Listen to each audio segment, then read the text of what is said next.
Continuing to follow all of the latest headlines coming out of Washington, D.C., Reuters here posting to X. The U.S. Congress returns on Tuesday, that's today, with less than a month left to perform one of its core functions, keeping federal agencies funded and averting a partial government shutdown, a job that it has struggled to perform in recent years. Joining us now to give us a recap of what happened during the first half of this session, but also what's to come, is political analyst and historian Rich Rubino. Rich, good to see you. Good to see you as well. So, Rich, I know that it's football season, but I like to call this Rich Rubino season because Congress is coming back today. We're having some hearings with both the House and the Senate. But let's start with the basics because a lot happened before the summer recess. So get us up to speed. Well, a couple of things. I think the flagship issue and the main, accomplishment on behalf of Donald Trump in terms of getting through the United States Congress was the One Big Beautiful Bill Act. While it may be unpopular amongst the population, it was certainly popular among Republicans. Trump had to get the support of almost every Republican in the United States Congress, and in the House of Representatives anyways, he got the support of pretty much every member except for Tom Massey, who's kind of more of a libertarian conservative, and Congressman Brian Fitzpatrick, who's more of a moderate Republican from Pennsylvania. But basically, he got every member of the House of Representatives to vote for that legislation. You will now see that a lot of the House members who represent marginal districts, the act will be used against them in many political advertising. I think the Democrats really kind of smell political blood, if you will, because the act is unpopular. It's Donald Trump's job, I think, to try to sell the act and to try to make it popular. I think Mike Lawler from New York, who's one of the three members of the House of Representatives who represent congressional districts that went for Vice President Harris, but who's a Republican, he's basically doubling down and saying there's good things in this legislation. So we'll see how his strategy works. But that was the main thing. Beyond that, I think it was certainly the government averting a shutdown, and they did that in part with Democrat votes, including Chuck Schumer, the minority leader from New York, and that really drowned a lot of his popularity in the Democratic caucus and the Democratic in the Democratic Party in general. I think that many Democrats want the party to kind of stand firm against Donald Trump, and he did not necessarily do that in terms of the budget. So this partial government shutdown looming is one of the major headlines that I've been following throughout the last few days leading up to Congress returning today. Is that going to be the main focal point for this month of September?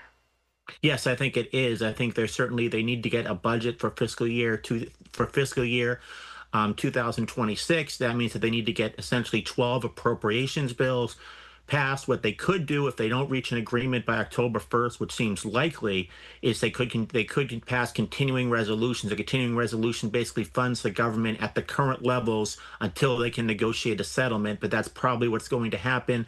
In this case, the Democrats have some of the cards, unlike in the Big Beautiful Bill, which could pass with only 50 votes. The Democrats can invoke cloture, meaning that essentially you need 6 in order for the government to continue to be funded in 2026. You really need 60 votes, not 50 votes. So the Democrats have a few trump cards, if you will, to play here.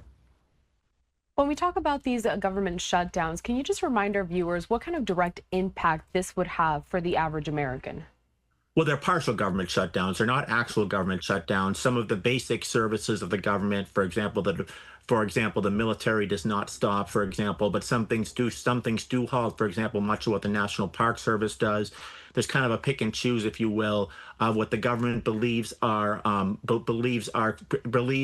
required functions and those that they believe are optional functions. So a lot of the government programs will at least be halted until they can negotiate some sort of an agreement to bring the government back. We've had this before. We've had this certainly with Donald Trump in 2018. We had this with Bill Clinton and Newt Gingrich a few times. So we've had this with Ronald Reagan. We've had this with Gerald Ford. We've had this with Jimmy Carter. We've had this before. But basically, certain functions that they believe are not what's called "quote unquote" non-essential are usually halted. But while they're negotiating an agreement, and the major functions like the Department of Defense, for example, are usually continued. I want to take this post on X from Bloomberg government saying that Congress has less than a month to strike a bipartisan funding deal and avoid an October 1st shutdown, a task complicated by the increasing animosity between the White House and Capitol Hill. Much to your point there, Rich. But this partial government shutdown that's looming, certainly not the only thing that Congress is going to be focused on heading into this latter half of the year. What else are they going to really hone in on? Well, one thing that's getting a little bit of bipartisan support against the Trump administration is actually the invest is release having the ordering the Department of Justice to release the Jeffrey Epstein files. Currently, all 212 Democrats who are in the chamber have signed on to what's called a discharge petition, as have 12 Republicans. Now, what's a discharge petition? Well, a discharge petition basically says that if a majority of the House of Representatives basically vote to call up a piece of legislation without the speaker having any control over it whatsoever, the legislation will be taken up immediately in the House of Representatives. So currently there's a bipartisan Ro Khanna, congressman from California, many think he may run for president someday, on the left, and Tom Massey, the aforementioned Tom Massey, a libertarian conservative on the right, have basically assembled a coalition of 212 Democrats and 12 Republicans. So theoretically, they can make it so that whatever it would null and void anything that Michael Johnson says, that he says other pieces of legislation should be in the hopper, should be taken up first.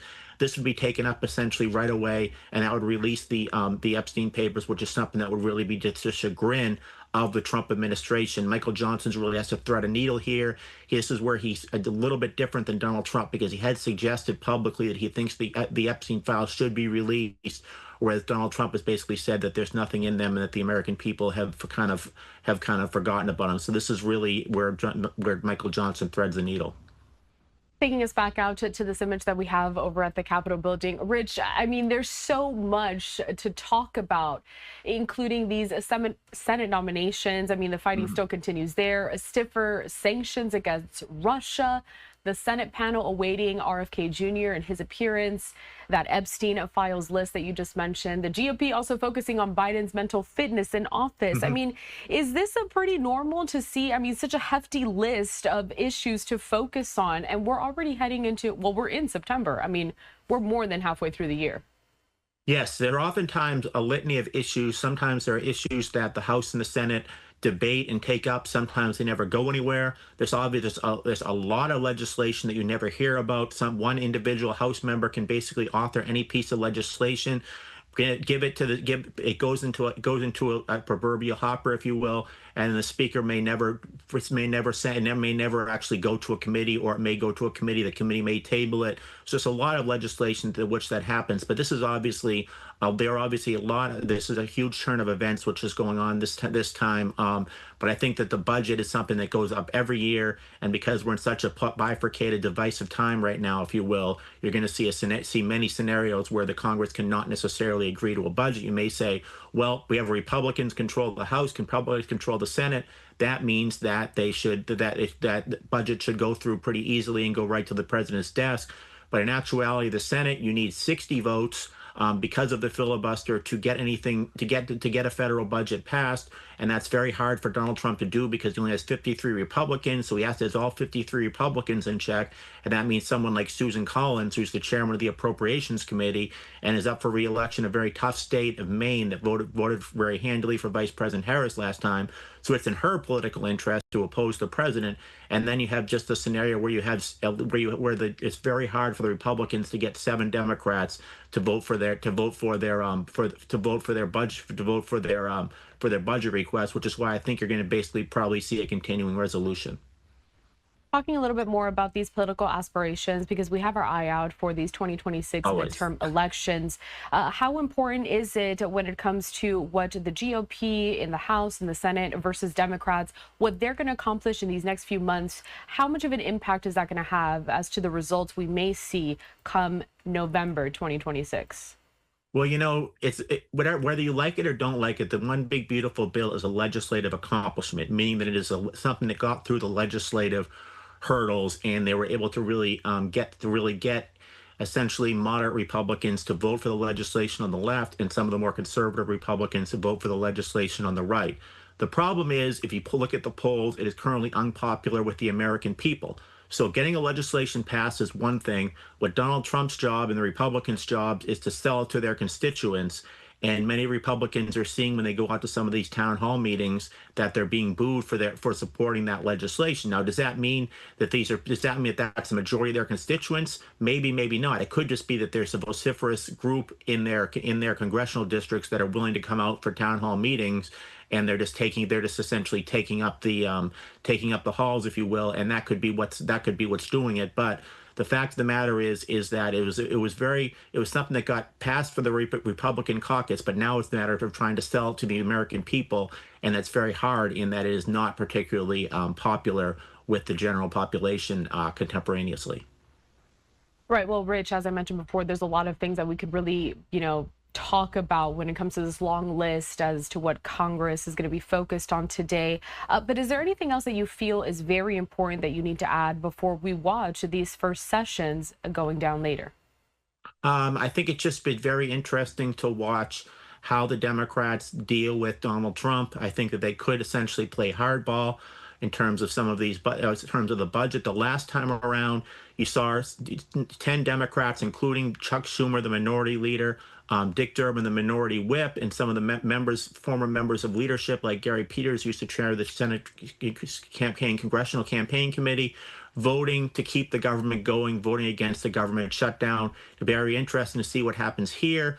It's something that if Chuck Schumer chooses to run for re-election in 2028, there's always a possibility somebody like AOC challenges him from the left, saying that he is essentially too moderate, and that they really need to draw a line in the sand against Donald Trump. So it'd be very interesting to see some of the politics. Also be very interesting to see if some members like Jeanine Shaheen and Dick Durbin, who are not seeking re-election, are kind of decide to bite the bullet and vote against the government shutdown, because they do not have really any sort of a political future, and that they'll be retiring at the end of this term. All right. So a lot to keep up with is what I'm hearing. Indeed. Before I let you go, Rich, I do like to toss out some of these historical questions. You may have heard that Trump has said that he was going to be awarding former New York City Mayor Rudy Giuliani the Presidential Medal of Freedom. Rich, talk to me a little bit about this medal, what it means, who usually gets it from presidents, and why Giuliani? Yes, well, I think Rudy Giuliani, in part because he's been such a close ally of Donald Trump, certainly going back to his days as the mayor of New York, going back to his days certainly as an ally in this administration, somebody who was very much an ally going back to the 2016 campaign. I think that Donald Trump tends to award allies. For example, he awarded Jim Jordan in the House of Representatives, who was very much a vociferous ally of Donald Trump. He was awarded a Presidential Medal of Freedom. In the State of the Union address, actually, back in 2019, Donald Trump had Rush Limbaugh, who was attending the State of the Union address, and he had somebody come over and actually give him the medal. So the president really has a lot of leeway. It's different than, say, a congressional gold medal, which is something that Congress has to authorize and then has to vote for. This is something that the president has almost pretty much plenipotentiary power to do that. There are civilian. It's the highest civilian award, so it's not necessarily something like, for example, a Medal of Freedom a Presidential Medal of Freedom. It's very interesting. There's that Congress can do, and then there's also what the military can do for somebody who's been in the military. But this is something that is basically the highest giving to a civilian. They could have been in the military at some point, but this is something that's giving it to civilians. Sometimes you see a president will posthumously award the medal to somebody, but that's basically what it is. Rich Rubino, a political analyst and historian. Always good to have you here at Live Now from Fox. And like I said, it's Rich Rubino season. We are starting with Congress later on today, so we'll be speaking with you a lot more in the coming days. Thank you. Sounds great. Thank you so much. All right, you have a good rest of your day. We're going to step away for a brief commercial break. Before I do so, I do want to put up this post from the White House concerning that last topic that I touched on with Rich here. This is also including a photo of a Truth Social post by President Trump, and it says, quote, "As President of the United States of America, I am pleased to announce that Rudy Giuliani, the greatest mayor in the history of NYC and an equally great American patriot, will receive the Presidential Medal of Freedom, our country's highest civilian honor."